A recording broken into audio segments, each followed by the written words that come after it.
parang si ano. Parang mga basher ko. Maluwag ang mga tornilyo nila. Charis. Bago ang lahat, credit dito syempre kay Pres Angkay, ang presidente ng mga Marites ng Kalinga. No, credit na, debit pa. May T-account pa yan. Diba, Pres Angkay? Mayroon kang T-account. So, hiniram natin ng konti yung kanyang video clips patungkol dito kay Medit. Kay Pres Angkay, hindi kay Medit. So, let's start to do it. Maluwag ang tornilyo niyan. Parang si ano. Parang mga basher ko. Maluwag ang mga tornilyo nila. Charis. Kung wala kang ganda sa sa panlabas, no, dapat meron kang kagandahan na panloob, no? Eh kung dalawa 'yon, wala ka nang ganda sa mukha, sa panlabas, wala ka na rin ganda sa panloob. Ano na lang 'yon? Anong tawag doon? Terno. wala ka pupuntahan kasi puro parehas, walang kagandahan. Kaya natin sila mas stress, basta tayo masaya. Diba? Busog na busog sila.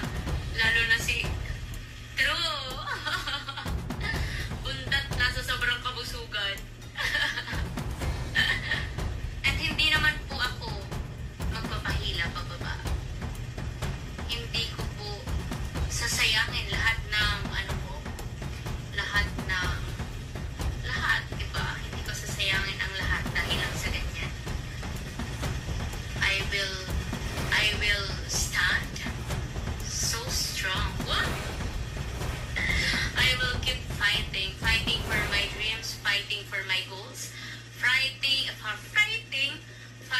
for the life that I know I deserve. Kawawa naman si Medi. Nakita nyo yun? Pilit niya na lang pinapasaya yung sarili niya. Pilit niya na lang itinatago yung sakit at pait na kanyang nararamdaman. Mas mapait pa sa papaitan. Sa kabila ng mga pambabati ko sa kanya, yung mga kontrobersya na ibinabato sa kanya, hindi lang basta binabato, kung hindi yung iba ay mayroon pa talagang matitibay na ebidensya na nagpapatunay na ito daw si Medit ay mapagsamantala. Sumosobra na mataas ang kanyang tingin sa kanyang sarili. Kasing taas ng billboard na kanilang ipinagmamalaki. Ganun daw, na hindi raw mapagpasalamat at hindi marunong tumanaw ng utang na loob. Lahat yan sinasabi ng mga sponsor na kahit ano daw ang naibigay nila ay parang baliwala lang. Sila pa ang nasisisi sa mga ganitong pagkakataon. At hindi natin alam daw ang tunay na ugali ni Medit. Na iba daw ang pinapakita ni Medit sa camera at iba din naman sa off-cam. Nadinig ko rin naman ng sinabi yan ni Pres Angkay, ang presidente ng mga Marites ng Kalingap, na ang sabi niya, dati daw gustong-gusto niya si Medit nung hindi pa raw lumalabas ang tunay na kulay nito. No? Gustong-gusto niya raw. Pero ito nga, dahil nagkaroon na ng mga ganitong klaseng kontrobersya, mga issue, no? Patungkol sa mga sponsor, patungkol sa pag-iwan niya sa Kalinga, patungkol sa pagsasarili niya, patungkol sa pagkakaroon niya ng sariling komunidad na nagbigay sa kanya ng lakas ng loob para iwan ng Kalinga, talaga namang unti-unti umutok ang kanyang pangalan, subalit sa negatibong publisidad. Yan ang nangyari kay Medit dito Diba? Na halos araw-araw na lang, no? Pagkatapos mabuwag ang kanyang mga reactors, pagkatapos siyang iwan ng mga sponsors, hindi siya affected. Pero kung mapapansin ninyo sa kanyang mga pinagsasasabi, tinatago niya na lamang ang kanyang sakit na nararamdaman. Nasa kabila ng mga kanyang pagngiti-ngiti na pa, yung mga pag-ganon-ganon, diba? Okay lang po, hindi po ako affected. Kabaligtaran ang kanyang nasa puso. Ganyan yung karamihan na kahit nasasaktan na, pero tinatago yung tunay na nararamdaman. Tinatago sa pamamagitan ng kanilang pagngiti, sa pamamagitan ng kanilang pagtawa, sa pamamagitan ng kanilang pagpapasweet. Pero ang totoo niyan, masakit na. Gigil na yung mga yan. Dahil hindi sila pwedeng basta-basta sumabay ng sagutan na makipagbalahuraan Di ba?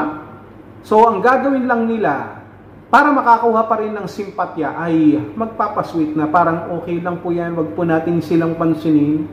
Wala po tayong kasalanan at wala tayong ginagawa. Magpatuloy lamang po tayo sa ating pong adhikain. At ako ay magpapatuloy lamang sa aking pangarap sa buhay, sa aking pamilya, sa lahat ng aking focus, sa aking ginagawa, sa aking pag-aaral. Lahat focus lang daw ang sinasabi niya. Doon daw siya magpo-focus at hindi daw siya papayag na basta siya mahila pababa. Hindi siya papayag na hilahin siya pababa. Kaya sabi nga ni Presangkay, bakit? Nasa taas ka na ba? Baka kasi nga, feeling niya, nasa taas pa siya ng billboard. Kaya ganoon ang kanyang sinasabi. Pero sa totoo lang, talaga nag-aalala din ako kay Medit. Sapagkat, alam niyo naman, wala namang perpektong tao Pero hindi ibig sabihin na walang perpektong tao. Wala ka nang gagawin para makapagbago. Baguhin mo ang sarili mo. No? At patunayan mo na sa pagiging imperfect person mo, ay may pagkakataon ka para baguhin ang iyong sarili. Na may pagkakataonan lahat. Pero kapag hindi mo ginagawa yan, at puro pag-iwas lang, pagtatago sa tunay na nararamdaman mo, pagtatago sa tunay na sitwasyon na ikaw ay talaga namang affected na, subalit dinadaan mo na lang sa tawa at pa sweet-sweet pa, ibang usapan na yun. Dapat harapin mo ang problema. Ipaliwanag mo na maayos at siguraduhin mo na makukumbinsi mo yung mga tao na nakataas ang kilay sa'yo. Diba? Yun ang dapat mong ginagawa. Kasi sa totoo lang, ang tunay na hindi affected, hindi na sumasagot sa issue. Ang tunay na hindi affected, hindi na kailangan mang-asar pa ng mga basher. Hindi na kailangan sagutin pa yan. Pero bakit mo sinasagot? Kasi nga, affected ka. Yun lang totoo doon. Diba? Hindi pwedeng sabihin mo dahil na kailangan ko magpaliwanag dahil sa aking mga supporters, baka maniwala. Who cares? Sabi mo nga wala kang kasalanan, wala kang dapat patunayan. Pero bakit kailangan mong isipin yung mga iniisip na mga kakampi mo? Huwag na. Hayaan mo sila kung talagang supported ka nila at matatalino sila at nagmamahal sa iyo. Wala silang pake sa sasabihin ng iba.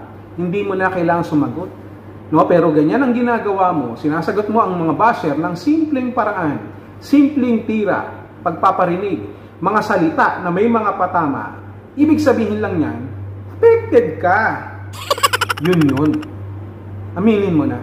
Okay lang yan. Kaya mo naman yan Nagkataon lang na hindi ka pwedeng, syempre, sumagot ng balahuraan, di ba? Kasi nga, ang image mo ay sweet. So, ganun lang nangyayari sa'yo. Hindi ka pwedeng lumaban ng sabayan. So, ganyan mo na lang dinadaan. Pero hindi ibig sabihin na hindi ka affected. Affected ka. Aminin mo na.